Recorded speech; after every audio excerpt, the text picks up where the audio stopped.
The country's major retailers, from Foot Locker to Walmart, are in Las Vegas this week for the huge annual industry event called Shoptalk. Yahoo Finance's executive editor Brian Sazi is there at the Mandalay Bay in the center of all the action and hitting some tables later, I hear, allegedly on the streets. But for right now, he's talking to all the big retail CEOs about the latest business trends, the impact of slowing economy and the banking crisis, much more. Brian, what are you hearing over there? Well, as they would say, Mr. Smith, no comment on whether I will be hitting the tables and the slot machines later. Nonetheless, you're right. We are here in Shoptalk, Mandalay Bay, Las Vegas. Over 10,000 people here at this conference, close to 300 senior level executives here, mostly in the retail space, but a lot of focus here on technology.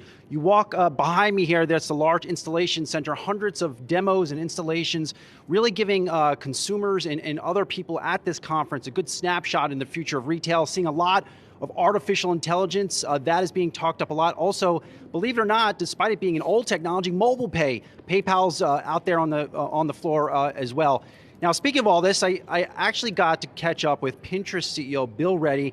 He's very focused on trying to make his platform more shoppable, as if you go onto a Pinterest, you see an outfit that you like, you can click through and buy it. But he's also very focused and keeping his eyes on what's happening at TikTok and what may not happen at TikTok. Now, I asked him his views on that platform and what he thought would happen to his business if TikTok was banned in the US. I think with social media broadly, this question of, how do you make sure that it's additive and not addictive?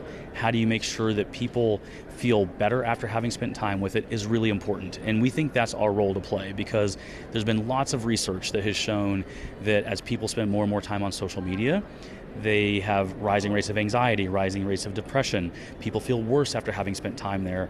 And that very same research consistently shows that after spending time on Pinterest, people feel better after time on Pinterest. That's not an accident, that's intentional.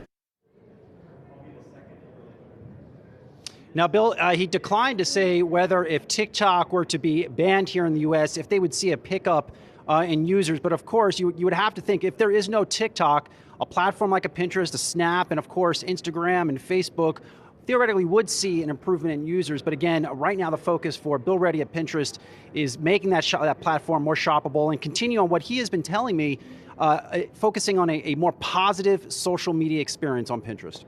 That is really interesting stuff, Saz, that is, that deliberate and that they're trying to sort of make that a differentiator. Taking a step back, you wrote this morning in the morning brief about the sort of disconnect seemingly between maybe some of the consumer-facing companies, the CEOs, and their vibe, and what we're seeing in the broader economy. I mean, I don't know if that's just sort of comes with the territory of being at a conference where they're all talking to each other, but like as you get further into it, what is the sort of tone like? Well, you're right, Julie. He wants to tell media that, the sky is falling, right, and we're going to miss our quarter. No one, but it is interesting. Like I wrote in the morning brief newsletter this morning, there is still this optimism out there amongst CEOs and executives. I'm feeling it here.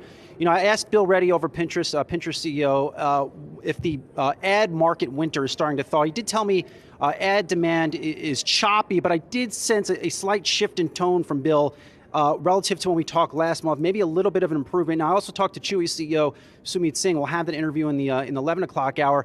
He said consumers are pulling back on discretionary items, but overall, his business continues to do very well. I would venture to say when I talk to Foot Locker CEO Mary Dillon a little bit later on, she will come out positive as well in her business, maybe as she should. The sneaker business continues to do very well, in large part because of purchases by Brad Smith. That's very true, actually. It tracks very well on probably my own individual line within their own balance sheet. I trust that for sure. Brian, make sure you stay nourished out there, get some Uncrustables. If they're good enough for Sam Burns, they're good enough for us too, us mere mortals.